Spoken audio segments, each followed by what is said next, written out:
Welcome to another edition of the Digital Download, which is the longest running weekly business talk show on LinkedIn, now syndicated on something. We're getting there. All right. Internet radio. Yes, globally syndicated on the IBGN Internet Radio Network. Good job, guys. We'll keep working on that. That was the joke for today, everyone. Yeah. Today, we're talking about the benefits of personality profiling in the workplace. We have a special guest, Angel Tucker, to help us with the discussion. A best-selling author and certified human behavior consultant specializing in administering the DISC model of human behavior, she has revolutionized the way corporations like Walmart and the USAF approach team dynamics and communication. But before we bring Angel on, let's go around the set and introduce everyone. While we're doing that, why don't you in the audience reach out to a friend, ping them, have them join us. We strive to make the digital download an interactive experience. Audience participation is highly encouraged. So with that, introductions. We'll go counterclockwise today. Yeah. Adam, would you kick us off, please? Oh, I'm surprised it's me already. Hi. Get outside your comfort zones, everyone. Yeah, I'm Adam Gray. I'm co-founder of DLA Ignite, and I'm delighted to be here to be discussing this today. Excellent. Thank you. Welcome. Alex. Hello, everyone. So my name's Alex Abbott, the bearded sales guy. I'm the founder of Sapiro. I'm too delighted to be here. It does feel like it's been a while, though. I think I missed last week. So hopefully you skived off last week. I did. And I'm a proud DLA Ignite partner. Excellent. Great to have you here, Alex. Welcome. Tracy. Hello, everyone. I am glad to be back. I am Tracy Borison. Hello, Beth. Of TLB Coaching and Events, also a proud DLA Ignite partner. And I too am delighted. Are we just all going to be delighted today? We could be delighted. Although I will also say I tend to be the devil's advocate when it comes to personality assessments. So I am excited to get some of my questions answered today. All right. Nice. Thanks for the heads up. Tim. Welcome. Hello, everybody. I'm Tim Hughes. I'm the CEO and co-founder of DLA Ignite, and I'm famous for writing the book Social Selling Techniques to Influence Buyers and Changemakers. And Beth Alexander put up a note saying, hello, everyone. I actually have a selfie with Beth. I was very lucky enough for her. She allowed me to take a selfie with her. Wow. Fantastic. Yeah, that was on a flying visit to Aberdeen, wasn't it? It was, yes. Excellent. Well, thanks for being here. And Beth, thank you for being here too.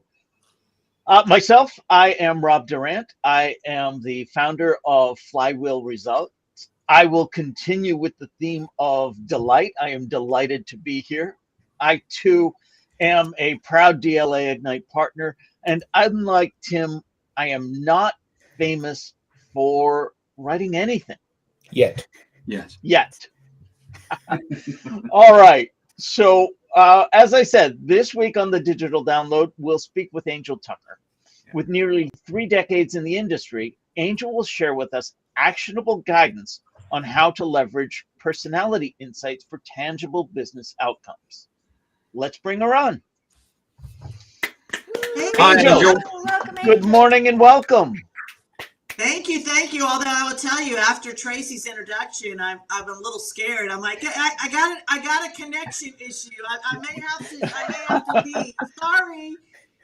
Tracy is the resident devil's advocate here. Really appreciate you joining us.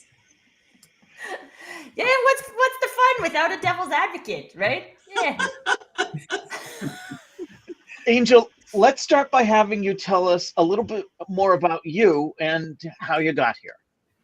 All right. Well, I got here through Restream. No. No, so I've been an expert personality profiler for about 30 years, and I like to say that the profession found me. It's kind of interesting how it happened, but many years ago, when I was 19, I joined a group called Amway, which we've probably already heard of, and I never did anything with it, but part of their system was to listen to these cassette tapes, okay? So that tells you how long ago it was. Do you guys know what cassette tapes are? Right? I think we're all old enough to know what cassette tapes are. So anyway, I was listening to some of those about personality types, and it was by somebody that uses a different system than me, but it was very entertaining and very enlightening. And so I read some of her books, and then I had to go to a summer camp with a bunch of teenagers. I just got cassette tape. Did you also need one of those when you've got a cassette tape? You do. Sorry What is that, Alex? sorry to butt in, Angel. I wish I had a pencil in front of me. Thank you.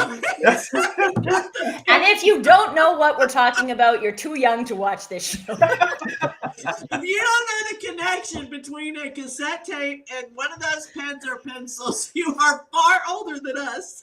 Yeah.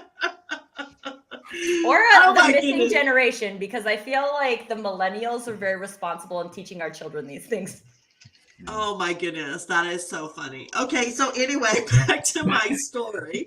I had to go to a teen camp for the summer, and I was a youth director. And when I got there, they called a meeting with all the youth directors, and they said, "Oh, by the way, you get to teach a class every day for an hour, and we have no materials or resources for you whatsoever. So just keep the kids busy," right? And luckily, I think quick on my feet, and I'm like, well, I just learned about this personality stuff, so I'm just going to talk to the teenagers about this.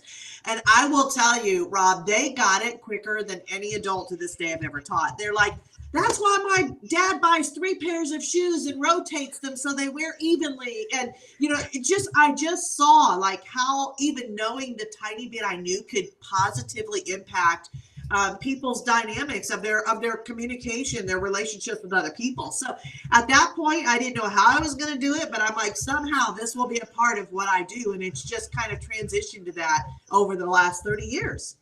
Oh, that's fantastic. I wanted to take a brief moment to say good morning and hello to Andrew Slesser. We all wave because we know Andrew waves back, although we can't see him. I do see Andrew the- asks, is that Andrew. a TDK tape or a Memorex? It's a TDK one, Andrew. Yeah. Brilliant. That was epic. I wish we could say we planned that, but it was not planned. Yeah. You'll find nothing's planned on this show.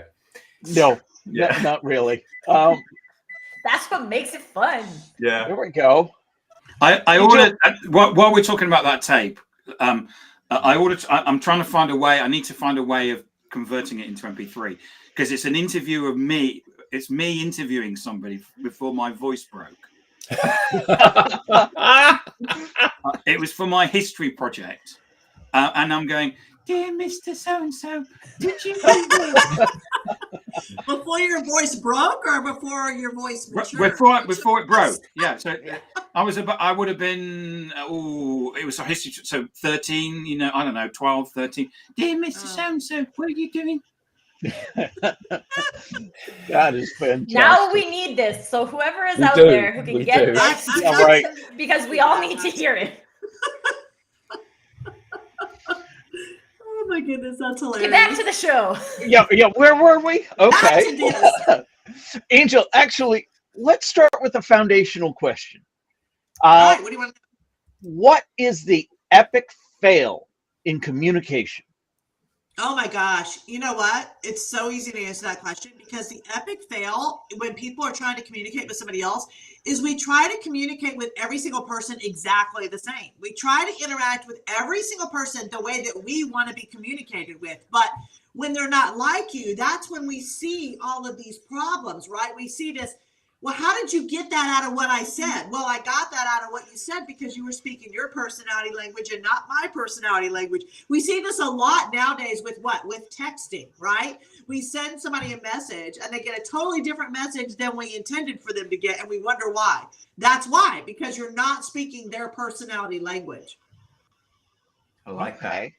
Simple. You know what is interesting? I'm just gonna like add a little to this and not be devil's advocate because I agree with this.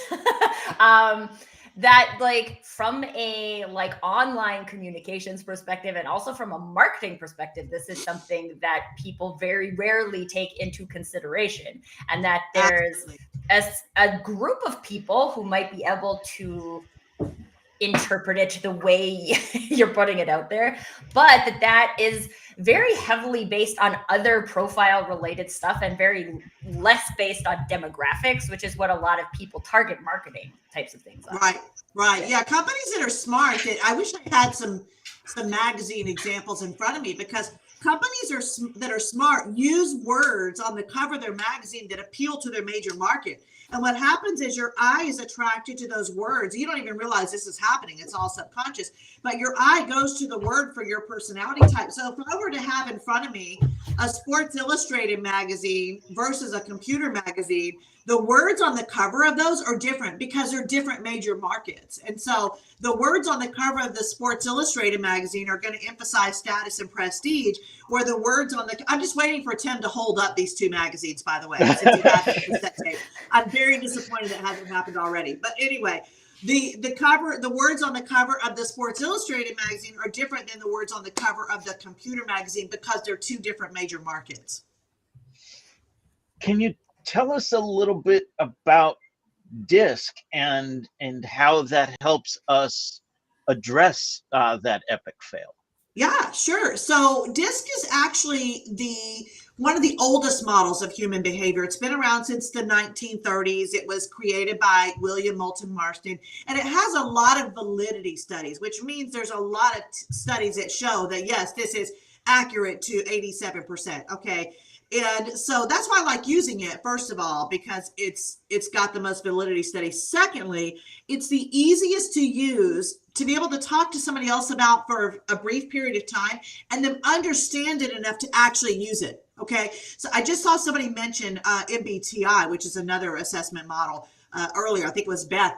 And that's a great model, and it's loved by engineers. Okay. It's loved by people who love knowledge. It's just not user friendly, right? You can't talk to somebody about MBTI for 5 minutes and then go, oh, I get it. Now I can go tell somebody else. So that's what I love about DISC. So since it's been around so long, any system that you see that breaks down to 4 is actually DISC. It's just people taking it and calling it whatever they want to call it. So you've got numbers, you've got colors, you've got symbols, you've got words, you've got animals. And so all of them are actually DISC. So can I just pick up Derek E. Weeks? There's 2 comments. First of all, he asks a question. Just play the tape on Zoom meeting, then download the MP3 of that recording. I haven't got any way of actually playing the cassette, which is I'm thinking about buying Amazon, a cassette recorder. they sell them on Amazon. Amazon. The other thing about Derek is he's actually he's famous, and he's famous for writing this book, which 2 of us have got. Oh, geez. So for those that are listening on internet radio, that makes great audio. What's the book? So Derek has just written and launched a book called Unfair Mindshare. Sorry about this, Angel. It's a CMO's guide to community-led marketing in a product-led world. So Derek, thank you for joining in. His other comment that I wanted to read out is, I've shared personality test insights across my team in the US. Most people enjoy seeing them and sharing the results. Some don't want to. I'm curious of how receptive people are in different countries, e.g. France, Germany, Italy, Japan, India, and any experience with cross-cultural sharing of the models and results. Love it. Love it. That's a great question. So actually, it's not a cultural thing. It's a personality thing. So the ones that typically resist taking assessments are your high C, and I know we haven't even gotten into the letters yet, but C is you're very analytical, you're 4-level deep thinker. Okay. So these are the people that are very skeptical in nature. So a lot of times they'll resist taking an assessment because they're afraid that we're trying to label them or we're trying to pigeonhole them.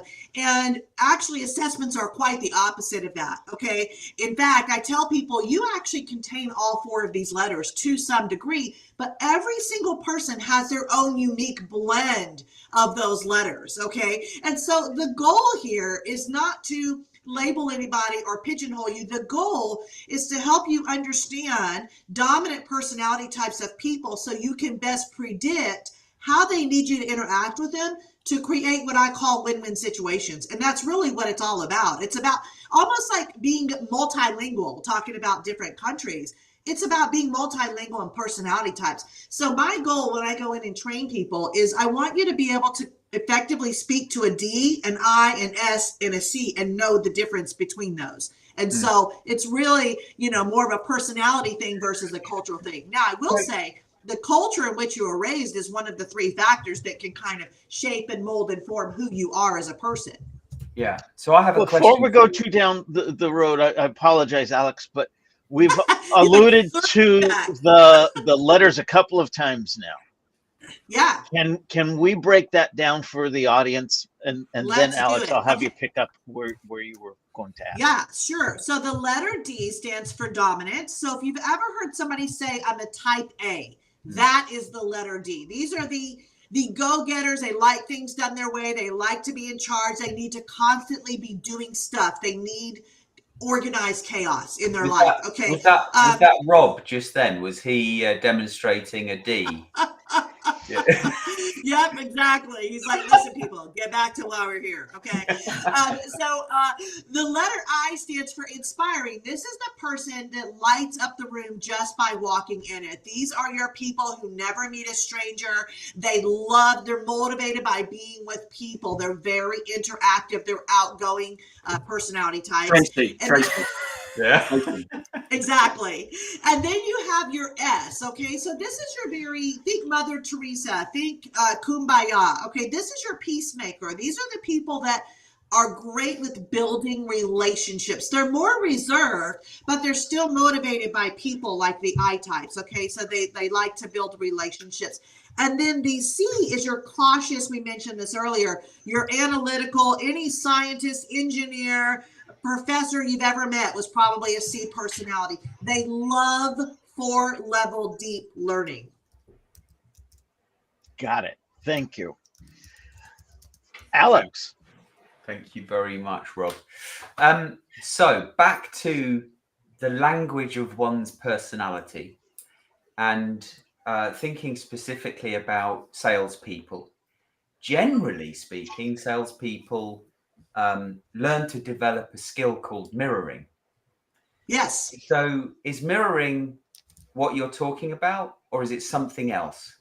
No, mirroring is actually part of what I teach people how to do. So all mirroring is copying what you see the other person do. So in other words, if somebody is speaking quickly and giving bottom line information, then that's what you should do. That's really all mirroring is. It's just copying what you see happening in front of you. So when we recommend mirroring is when you don't know who the person is, like you haven't figured out who the person is yet. Like it's like, okay, I know they're a D or an I because they're speaking quickly, they're talking over the end of my sentence, and they're using their hands when they talk. Okay, so there's certain things you can observe about a person to what I call speed read them. Okay, so if you observe that they're doing one of those three things, that could be one of two personalities. It might be a D or it might be an I.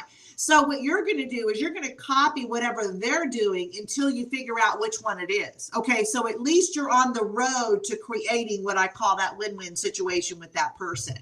Mm-hmm. Okay. And how long does it take before you, because I feel like mirroring is easier than knowing the letters of DISC. It is to a certain degree, but when you get down to, okay, I know they need details, but how do they need me to present them? Okay, when it gets to something like that, mirroring is not going to help you anymore because now you're going into a new experience that you can't copy what they're doing, right? And so it will get you to a certain point, but unfortunately it's not like the be all answer. You're still going to need to understand, how do I need to interact with them long term to create this win-win situation that I want? Yeah, that's a really good point. I just had a situation today, actually, where a potential customer was telling me they're getting butterflies about the, kind of the scope and the proposal. And I'm thinking, okay, actually, I need to think about how I respond to this. Yeah, yeah, exactly. What are Usually they when somebody thinking or says feeling? something Yeah. like that, yeah, it's probably so S personalities are natural worriers. They're very anxious with the unknown. And so when you hear people say, when you know what to look for, you can figure someone out within about a minute. Here's the hardest part of doing what I do. Paying attention to other people. Because who are we normally, if we're being honest, who are we normally focused on? Ourselves. Right? So, Exactly. And so you have to take the focus off of you and put it on the other person in order to figure out who the person is on the other side of the conversation, right? And when you do that, and when you know what to look for, then it gets a little easier. Now, there's some people, it's only about 1% of the population, they're actually what we call level, which means they're even in all four personalities. Now, they're not born that way. They've conditioned themselves to be that way. And there's three things that kind of like shape and mold and form your personality, because you can die something completely different than you were born. Okay. So the three things that kind of shape and mold and form who you are your experiences, your environment, and the culture in which you were raised, which is why I mentioned that earlier. And so anything you can name can be put into one of those three categories. And so those kind of shape and mold and form who we become. So sometimes you're level, which means you're even in all four. So it's hard for me to look at you and go, oh, yes, you're a D. Oh, yes, you're an S. And so that's when the value of something like mirroring comes into play.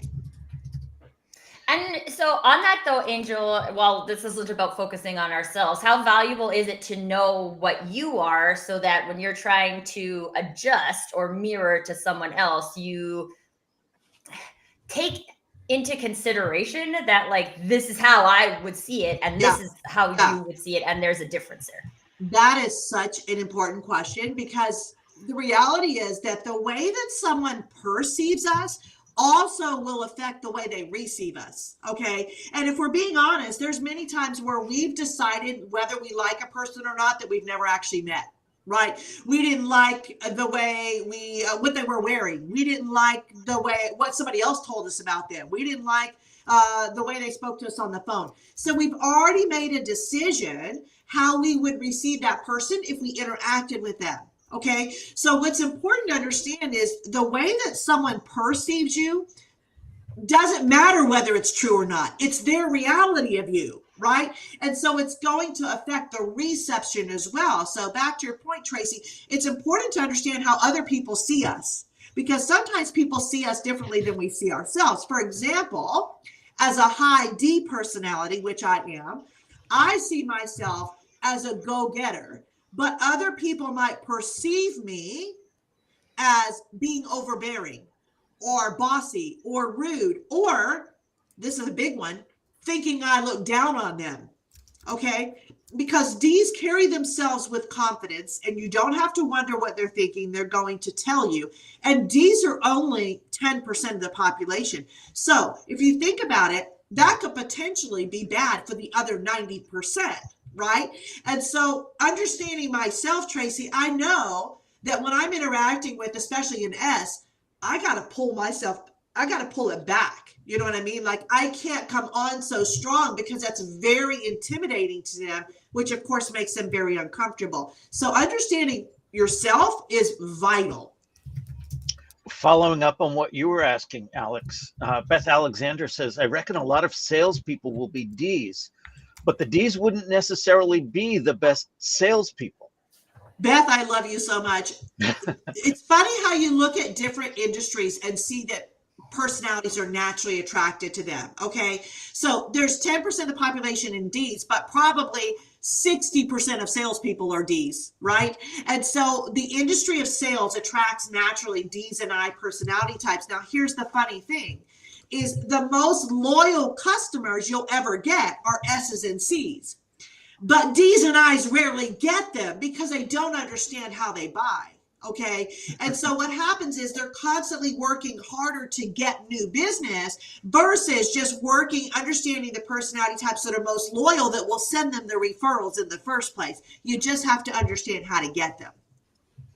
So then, Angel, would you also say that it's like a little bit short-sighted to say, okay, I'm a D, so I'm going to go for Ds because we communicate the same? What I think about that from a percentage perspective, like I've just like limited my target audience severely. Exactly. It's kind of like the low-hanging fruit, right? But it doesn't mean long range. You know, if this is something that you tend to turn into a career, isn't it easier to have the business come to us than to go after the business? And so you have to kind of have that mindset shift where you realize that, yeah, this may be the easiest thing to do, but is it the best thing to do, right? And that's kind of where we have to ask ourselves those critical questions. So is it realistic to divide the entire population into 4 major personality types? Because you know, This when I is look the around, problem I generally have with personality. Yeah, and you know, so 'cause- this is where you're getting back to, oh, you're just labeling, oh, everybody who's a D, you're exactly alike. Remember, you're a blend of all 4, okay? I will tell you, Adam, that it's better than guessing, okay? And absolutely, so, absolutely. yeah. But Yeah, it's just and that, so you know, that's where everybody here is complex, Yeah. and you know, and there are elements that if you were to say Rob's a D, yeah, and he is in some ways, but equally he's completely un-D-like in other ways. And whenever I've looked at these personality tests, I've always kind of found that they come back and depending on how you answer the questions, you know, if it's one that you fill out yourself, depending on how you answer the questions, because you well, yeah, I'm a bit of this, and I'm a bit of this, and I'm a bit of this, and you I don't know. I just find it really difficult to apply this kind of framework to individuals. Yeah, and I'll tell you, and that's why it's only 87% accurate, because exactly what you just said, the way you answer the question, right? Because sometimes people say, oh, well, people tell me I'm this, so I'll make that selection. Or I wish I had a bit more of this, so I'll make that selection. Or, you know, I can be this if I try, so I'll choose that. So when you do an assessment, one of the things we tell you is don't take too long to do it. Your answers need to be instinctive, right? You need to pick the one that you're 51% of the time. That's what you are all the time, right? And so, but there are situations, Adam, where let's say I'm a very bottom line person, which I am, but when it comes to this one situation, I want details, okay? Which is unlike my natural D or I type. And that's why I say we contain all 4. So it's important for people to understand that, yes, you can tell what someone's dominant personality is, but you also have to understand the importance of paying attention and seeing that, yes, okay, yeah, I know their bottom line. So why are they asking me for details in this situation? Because in that situation, another letter takes over. And that's what you need to mirror at that time, going back to what you were saying earlier, right? Because we all have all 4 personality types in us. We all have a little thing we do. Let me give you an example. My husband is an SI personality. Now, SIs are very laid back, they're very easygoing. He's retired military. So when he was active duty, we moved 12 times in 15 years. Okay. My husband could live out of boxes until the next time we moved, as long as the bed was made. Now, making the bed is a C thing, okay? Because C's like structure, they like organization. So as long as the bed is made, he is just fine. All right. So in fact, when we first got married, he used to make the bed around me. Okay. I'm still in the bed and I can feel him, you know, tucking in the sheets and making the bed around me. Now, I don't make the bed because I'm a D. It's a waste of time. I'm going to get right back in it again at the end of the day. But that was his C thing. Okay. So we all have a thing that we do. So Adam, what I'm telling you is there's no absolutes. Okay. Yes, we can understand where to start, what road to go down to create this win-win situation. But we have to understand that you can't pigeonhole people. You can't say, oh, you're all D. Oh, you're all I. It just gives you a place to start creating those win-win interactions that we want with other people. We have some comments from the audience I want to get to. Jan Compton says, the C in me really wants to know how the 87% accuracy was calculated. Love And it. Well, Beth Alexander says, me too. I'll leave it to them to do their research, those C's. They can go out and investigate on their own. I wanted to get to this comment, this question. Oh, I love it. Derek Weeks asks, I feel like some folks have one personality at work and another personality in their personal lives.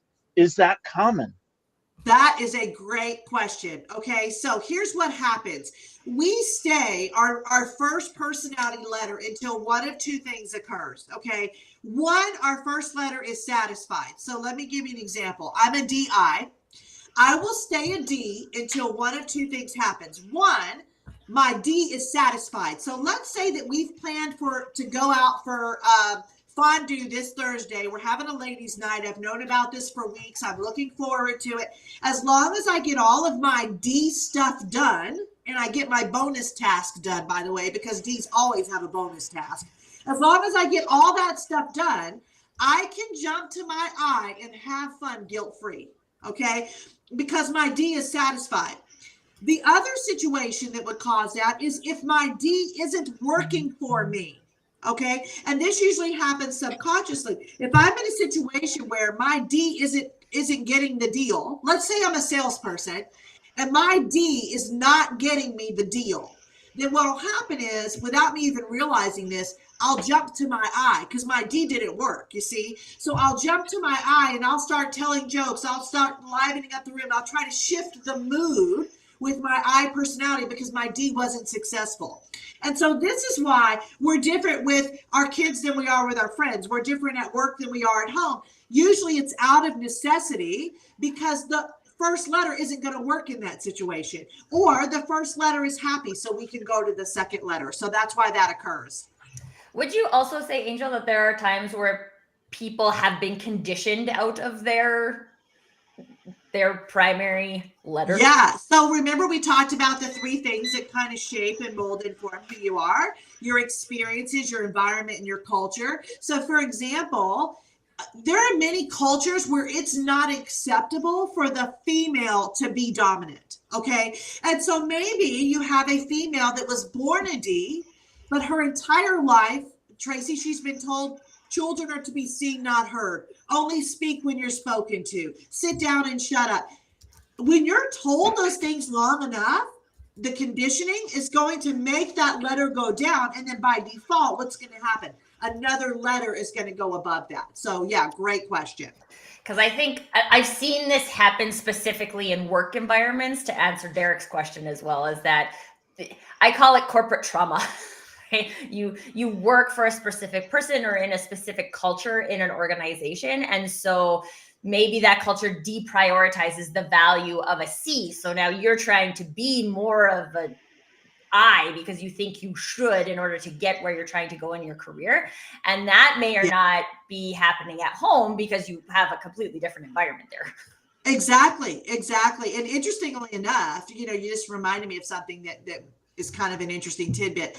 The majority of the population are introverts, are more reserved, but they feel pressured to be extroverts. Okay. And so you'll see a lot of people who you may think they're an extrovert when really they're not at all. In fact, I have a friend, he's got like 3 million followers on social media, but he's an introvert. Okay. But he has to be an extrovert because that's what people expect of him in what he does. Right. And so, yeah, just interesting point based on what you said. I have that conversation with people all the time because I do think for a long time, especially in the work world, we've been convinced that to get to the high levels, you have to be an extrovert. So if you're an introvert by nature, you have to adjust who you are to achieve that, which I think is completely bunk, but yeah. Yeah, but introverts want to follow people too. And sometimes they like to follow introverts. Right. So Angel, just so you know, last week we had a comedian on. And it was a very good session. And Mark Harrison spent the whole time telling jokes in the chat. The thing is, he's doing it again this week. He's just looking for a platform to tell jokes. Yes. So we've got. He said personality test I completed recently said, tell us a little something about yourself. My response was, I'd rather not. I really want the job. I like the next one though. And I was recently asked, how well do you perform under pressure? And my response was not bad things, but I do a great Bohemian Rhapsody. Love it. Love it.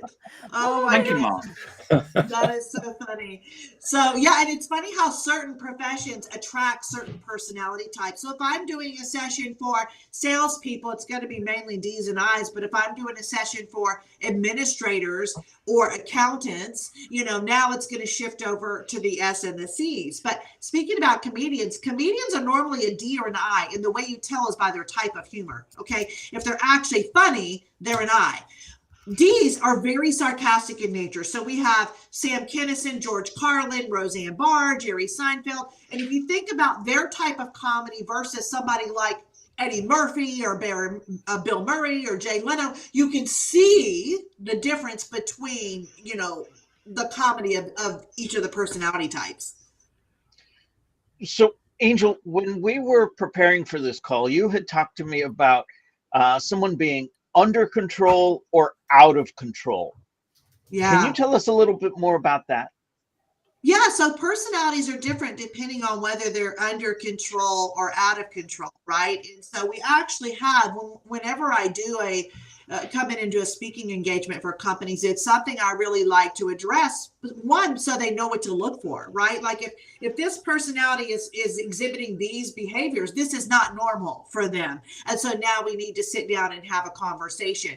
And so it's important to know what the under control versus the out of control is for each of the types. So you kind of know what to expect. I can guarantee if you've ever had a conversation with an out of control D, it was not pleasant, right? And then going back to something Stacy said earlier about self-awareness, it's important kind of for us to look at this list and do a little self-evaluation and say, oh yeah, I'm some of these words right now, and this is something I need to work on. So what are the practical steps to applying personality profiling within an organization? Well, what you want to do is you don't just want to have a DISC class. You want to actually have a DISC culture within your organization. And the companies that I work with have kind of made this their language. It's like their universal language. And the benefit of that is they can pick up the phone. You know, if I'm in sales and I say, hey, I'm sending you a client, he's an I, that's all I have to say. And now that person knows how to probably interact with him to create that win-win situation. So what does that do? It makes me look good, because I sent them to somebody who knew how to work with them. It makes the salesperson look good because they knew how to meet the needs they haven't even told them they have. And then the customer walks away happy, which means what? They're going to tell other people, right? And so, you know, when you create this culture, which is very easy to do by taking a few steps in your organization, then you benefit from DISC. Just having a DISC class, it's great information, but if you don't apply it, it's not going to do you any good. So our goal is always to kind of take it one step further and put it into action when I go into a company. Okay, I know Angel has to leave, but I have a very quick question associated with that, because I've been part of organizations where they like try to layer a whole bunch of the like personality assessments, and we have Clifton Strengths, and we have DISC, and we have this, and we have that, and like I feel like at that point, then it becomes very difficult to use because I don't have an internal language. So yeah, whether or not it's DISC, would you recommend? Yeah, that's one of the things I just wanted to, because I think that's something that I've had people be like, oh, I'm a 3 and an 8 in the Enneagram, and I'm a this over here, and I'm so is that user friendly? That goes back to what we were saying earlier. DISC is so user friendly.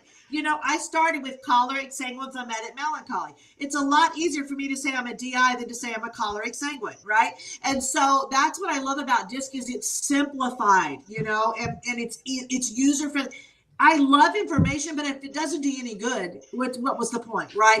And so, and also I would tell you on our assessments that you do, we actually have 2 graphs. One is a basic graph and one's an environmental graph. So it shows how you normally are versus how you're operating right now. And when you understand how to read those, you can identify areas of concern before people have even like acknowledged them. And so that's another reason that I like the DISC model, is because we have those 2 graphs, which are value added as well. Before we let you go, you mentioned 10% are Ds. Do you have the breakdown on the others? Yeah, of course. So 25 to 30% are Is, 30 to 35% are S's, and 20 to 25% are C's. Excellent. Angel, this has been fantastic. I wish we had more time with you because we I certainly know, I'm have so more sorry. questions. How can people get in touch with you? How can they learn more? Super easy. Usingdisc.com. Can't get any easier than that. So we have tons of materials, resources, assessments. There's a contact me page in there if you're interested in me coming and doing some training with your organization, either virtually or in person. So I'd love to have some people reach out.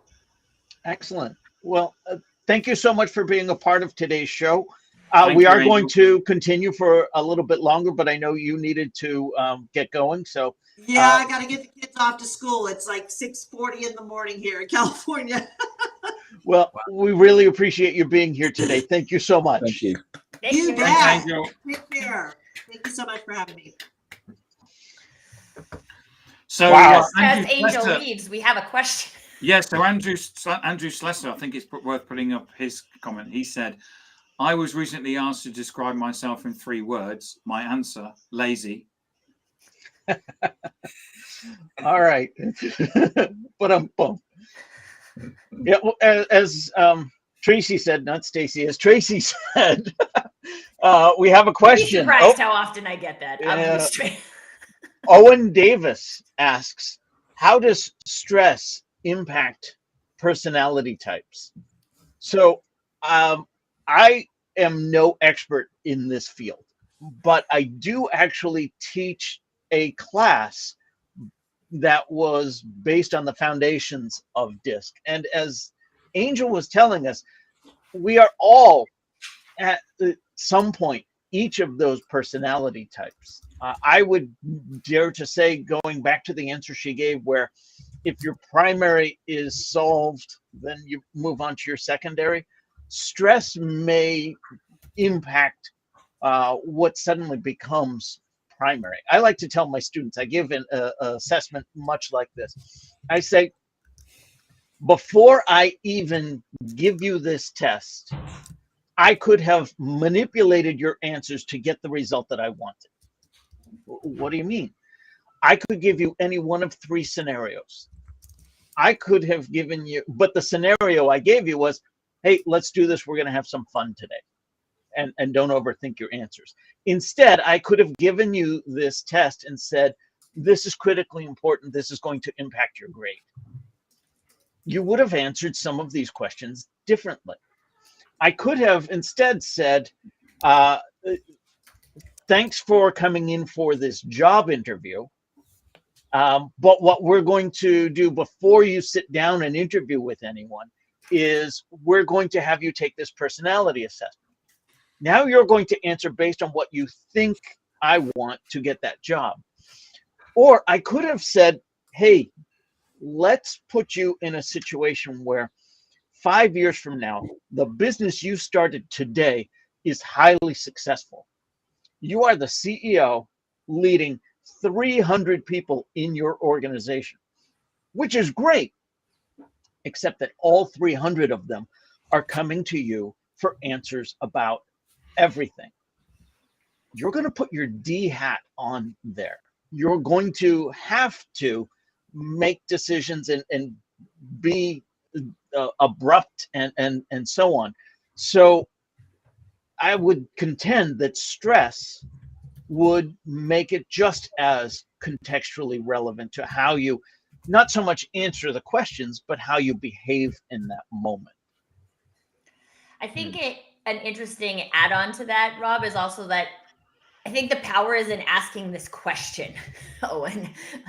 When we are like practicing the ability we talked about of observing ourselves and observing other people, being able to pay attention to how does stress impact that personality type. I'm sure there's probably some great resources on the usingdisc.com website that speaks to stress as well. But I think the answer is in the question, although I always think the answer is in the question. And similar to Adam's point earlier about how we're all a little bit different and we all have a different formula of these 4 things that are coming together. I think the power, especially from a managerial perspective, is how am I paying attention to how stress impacts the personality types of my people? Absolutely. That's a good point, Tracy. I really wanted to dig into that 87%, because what does that mean? And I think it's more about that contextually relevant. For me, the lesson isn't, oh, I'm a D, or I'm walking away as a C. And I tell that to the students. I don't want you to think about that, because I could get you to be a little bit different from what you are, just based on the conditions that we set up prior to that. What I want you to realize is that you have all of these elements. And the other thing I want you to realize is, so does everyone you're talking to. And I think that's really how we started this conversation. The epic fail in communications is, we start with us, we end with us, and everywhere in the middle, it's all about us. And that's where I really wanted to dig in more with DISC, and how to apply what we know towards better communication. That's what I'm taking away from this conversation. Is it's a lovely reminder that when I'm having a conversation with someone or interacting with someone, and they're responding in a way that I don't like for whatever reason, maybe I can help them. Maybe I just need to take a step back and think, okay, so they're not being rude intentionally, so how can I then change the way I'm communicating in that situation to have a better interaction, better outcome? We have got some absolutely fantastic comments in the audience here. So Mark says, he asked the question, doesn't the military train soldiers in stressful situation tests in order to determine how it impacts individuals? I'm sure they do. But a really interesting observation, because clearly there's little more stressful than being in a situation where you might lose your life. And then Yayan says, there's been no mention so far, but the emotional energy required for a C to behave like a D. Yeah. I mean, I hadn't even considered that we know from our experience of coaching people around social, being yourself is a difficult thing to do, but it's a hell of a lot easier than being somebody else. And the idea that you have to slip on a code to be something that you're not is exhausting, isn't it? I think that I don't know if there's or if DISC or any other organization has done measurements on that, but just from personal experience, I know that if I'm trying to show up as not an I, then it's work for me. And even as an Alex said, if I know I have to adjust how I'm talking to somebody, there's emotional energy associated with that too. So I think that that's important to take into consideration, is that likely the easiest energy is for all of us just to show up as our dominant personality, and it works for some people and it doesn't work for some people, and oh well, you'll hang out with your people. And at the same so then what's the balance you want to strike? Is this a relationship you want to maintain? How much emotional energy are you willing to, and I'm not in the scenario of changing who you are, but in putting the effort into having a productive relationship with somebody. I think that is relevant in business and also relevant in our personal lives. Yeah, that's the key, I think, isn't it, Tracy? Just let me add to that, because and I wish I could ask the question. Sorry, Angel. Thank you. Which is so how do you if someone is just not willing to adjust their communication style when you're having a conversation, and for whatever reason they feel offended, upset, well, I'm just being myself, so you can take that or leave it. And it's well, actually, I'm trying to help you. Perhaps you could say that in a different way. How do you coach someone else about? Well, and I think to some degree people have to want to play the game, right? So if I choose to be in a relationship with you and you choose to be in a relationship with me, then we can make that work.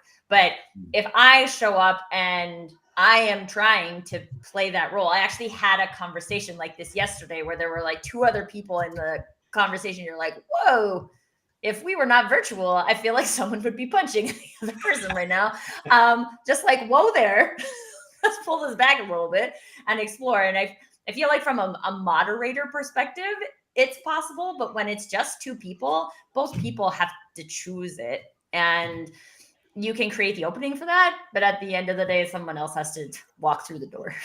Yeah. I want to get to some of the comments, but just to share what I share with my students regarding that. Most people aren't recognizing that they're in a conversation that are speaking on two different levels. Everyone thinks you receive the information just the way I intended. Rob, you're just not listening, mate. You're just not listening. No, I've got to move on, Adam. So, in response to Jan's question, Beth Alexander said, I'm a C who had to be a D in a previous job, and wow, was it tiring. I didn't know that was happening at the time. And then we have Mark, who added, learning from watching how others respond to stressful situations allows you to adjust your own personality. Try going to a temple and mix up all the shoes. Okay. That sounds like a terrible idea. Yeah.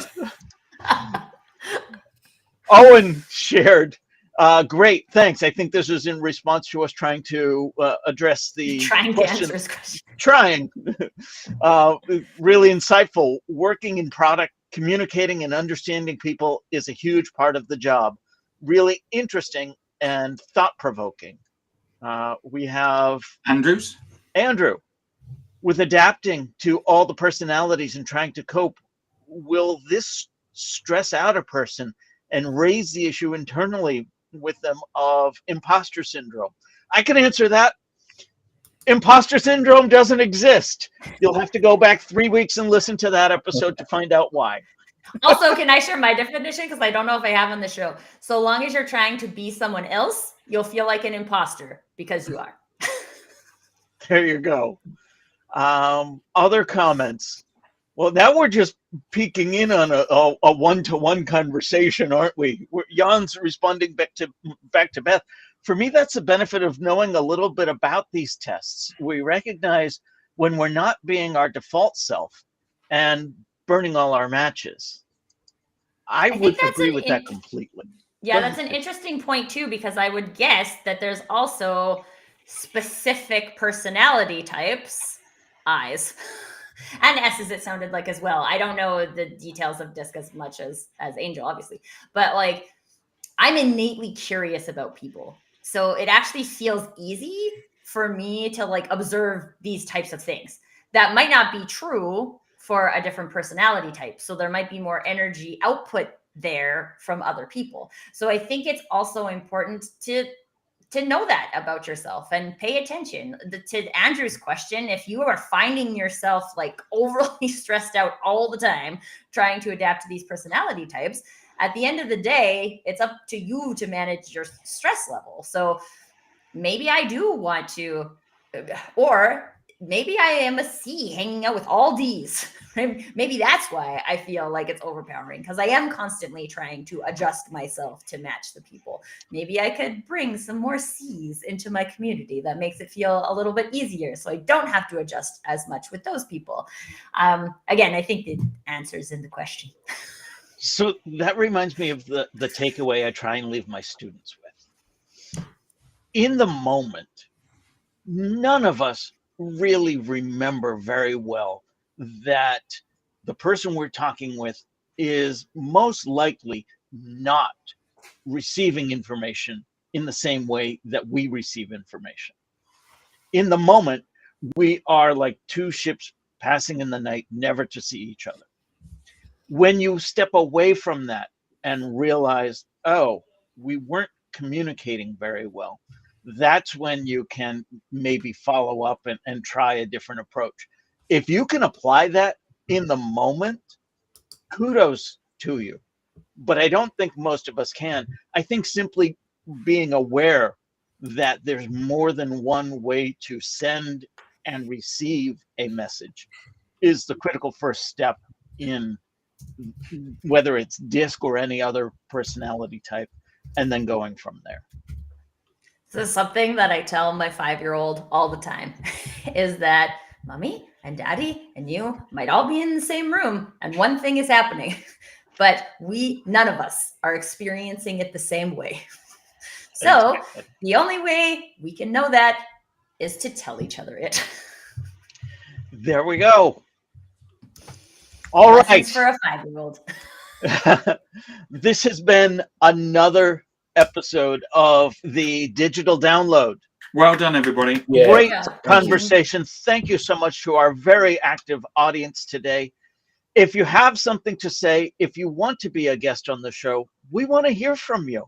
Yeah, You can Mark. scan- Mark. Yeah, Mark seems to have lots to Beth, say. Beth, You come should come be Beth, on the come show. on. Yeah, Absolutely. All of you. Andrew, All of you. Owen, come on, Owen. Yeah, be on the Ryan, show, friends. all of you. Come on. you can scan the QR code on screen. For those of you on internet radio, probably cannot scan the QR code. Visit us at